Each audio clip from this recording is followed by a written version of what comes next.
democrático que hoy permanece. ¿Qué pasaba en ese octubre del 82 con Carlos Mesa? Yo era periodista, estaba en el medio de comunicación denominado Radio Cristal, en ese momento una de las radios más importantes del país. Habíamos cubierto con el equipo periodístico, estaba allí Lorenzo Carri, Mario Castro como director, Mario Espinosa como parte del equipo, lo que fue la transmisión de mando, el discurso del presidente Siles Suazo, y cuando terminó nuestro trabajo yo me trasladé a la Plaza Murillo ya como ciudadano de a pie y estuve viendo en el comienzo de la noche el discurso del presidente Siles en el balcón del Palacio Presidencial. Me sentía como boliviano profundamente feliz después de esa conquista democrática tan difícilmente, tan sangrienta, tan esforzadamente conseguida por el pueblo boliviano. De modo que el 10 de octubre del 82 estuve como ciudadano de a pie, igual que este 10 de octubre como ciudadano de a pie en la Plaza de San Francisco. Le voy a pedir algo que puede parecer muy básico, pero hemos aprendido que lo básico suele ser necesario. Hace poco estuvimos preguntando por algunos personajes de la historia, Marcelo Quiroga Santa Cruz, Luis Espinal, y la juventud prácticamente los desconoce. No sabía quiénes eran. Quiero que le cuente, por favor, Carlos, a Bolivia, ¿cómo es que Hernán Siles Suazo y Jaime Paz llegan a la presidencia y a la vicepresidencia en un año en que no hubo elecciones? Fue un proceso muy largo. El proceso político comenzó, el de la reconquista de la democracia, en 1978 con la caída del general Hugo Banzer Suárez el 21 de julio del año 78, cuando comienza a producirse un camino hacia la democracia que va a tener su culminación en 1982. ¿Quiénes son los grandes protagonistas? El pueblo boliviano, simbolizado por las 5 mujeres mineras y particularmente Domitila Chungara, que en diciembre de 77 protagonizan una huelga de hambre que se vuelve masiva y que le reclama al dictador la amnistía general para todos los políticos, para todos los dirigentes sindicales, para los periodistas, para los ciudadanos que estaban exilados. Desde el punto de vista organizativo, el sindicalismo con la Central Obrera Boliviana y la CESUTCB, la Confederación Sindical Única de Trabajadores Campesinos de Bolivia. Desde el punto de vista político, algo muy importante, la creación de la Unidad Democrática y Popular, que fue una alianza entre el Movimiento Nacionalista Revolucionario de Izquierda, liderado por Hernán Siles Suazo, el MIR, que tenía como cabeza a Jaime Paz Zamora, Oscar Eid y Antonio Araníbar, y el Partido Comunista de Bolivia. Fue muy importante el MIR como partido que marcó la renovación generacional, el partido que jaló a los jóvenes universitarios, a la nueva generación, para sumarse a ese proceso político. La creación de la UDP, Unidad Democrática y Popular, estructura partidaria, en realidad un frente político, que ganó la elección del 78, que fue un fraude, el fraude que llevó a Pereda a la presidencia. Hubieron 3 elecciones en 3 años, el 78, el 79 y el 80. El 78 ganó Pereda con fraude, le robaron la elección a la UDP. El 79 se repitió la elección, empataron prácticamente Siles Suazo y Paz Estensoro. Siles Suazo ganó por unos pocos votos, no se pudo lograr una votación que lograra llevar a la presidencia a Hernán Siles Suazo, se colocó a Walter Guevara como presidente interino, vino un golpe de Estado, se volvió a convocar elecciones con la presidencia de Lidia Gayler Tejada y volvió a ganar la UDP en 1980. Cuando terminó la dictadura de Luis García Meza, tan fuertemente vinculada al narcotráfico, el país estaba agotado de elecciones, el país estaba en una crisis económica muy dura y la decisión sabia fue: no repitamos una nueva elección porque estamos ya al borde de una crisis, vamos a reconocer al ganador de la elección de 1980, recuerden ustedes que la democracia se recupera en 1982, y esa decisión, reconocer al ganador de 1980, Hernán Siles Suazo, que fue consagrado por el Congreso, llevó a la UDP, a Siles Suazo y a Paz Zamora a la presidencia y a la vicepresidencia de Bolivia el 10 de octubre de 1982, y hay que decir, ese gobierno salvó la democracia porque vivió momentos muy críticos económicos, pero a pesar de su fracaso en el ámbito económico tuvo un éxito en la recuperación democrática. Ahora, Carlos, sobre eso, hay una gran expectativa sobre ese gobierno, pero sin embargo no puede terminar su periodo y tienen que adelantarse las elecciones. Hasta ahí le pido que como historia le cuente al país qué pasó, por favor.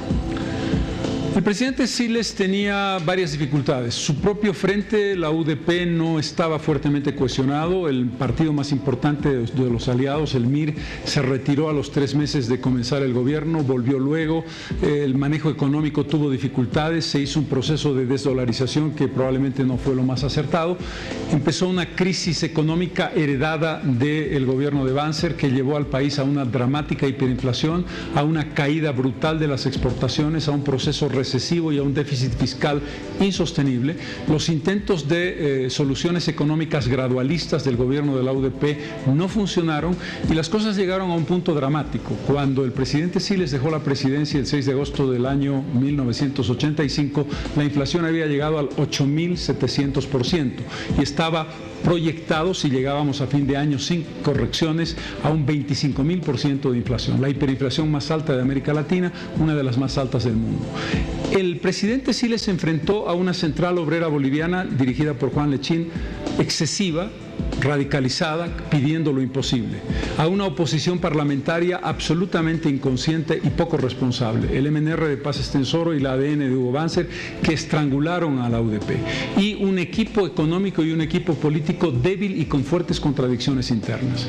Pero si esto pasó en lo económico, y esa fue la razón por la que el presidente tuvo que renunciar a un año de su mandato y convocar a elecciones, porque no podía resistir ya la economía boliviana, el país estaba prácticamente quebrado y requería de un cambio y una transformación radical, sí hay que reconocer en el gobierno de la UDP y en el presidente Siles Suazo una vocación democrática inclaudicable, una defensa de los derechos humanos, una defensa de la libertad de expresión, incluso con los excesos que se cometieron en las calles, en las manifestaciones y en los bloqueos. El presidente Siles fue coherente con su defensa de esos valores que ha sido la herencia más importante que su gobierno nos ha dejado.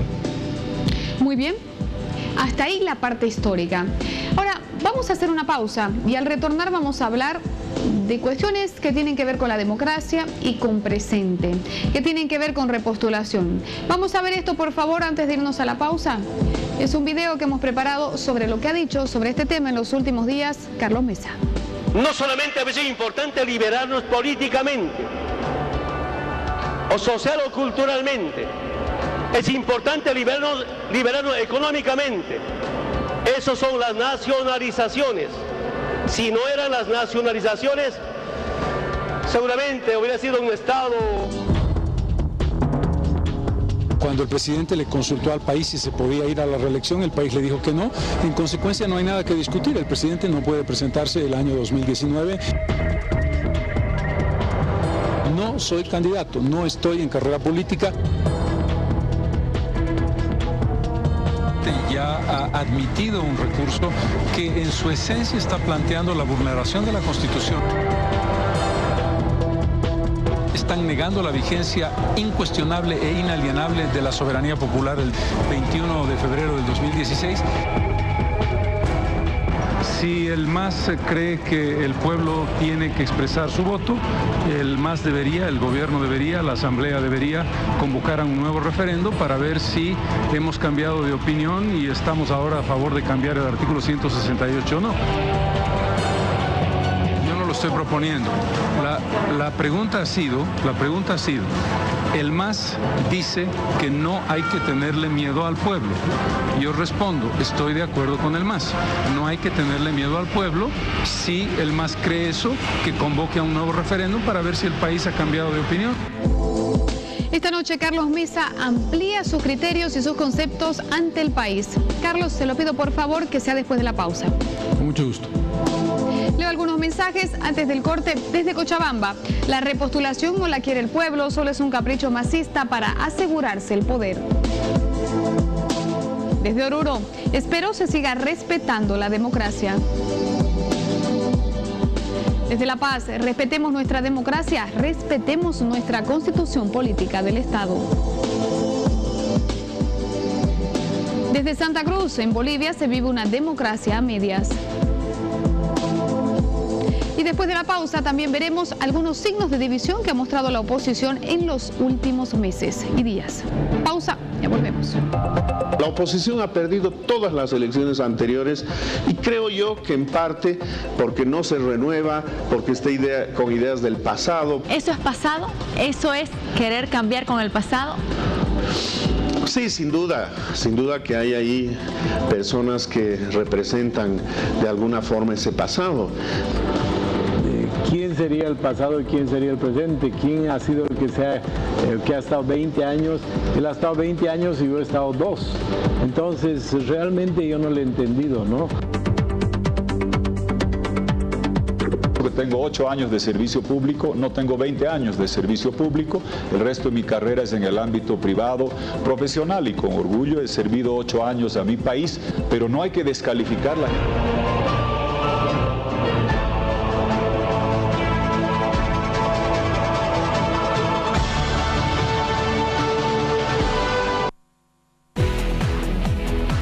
Estás viendo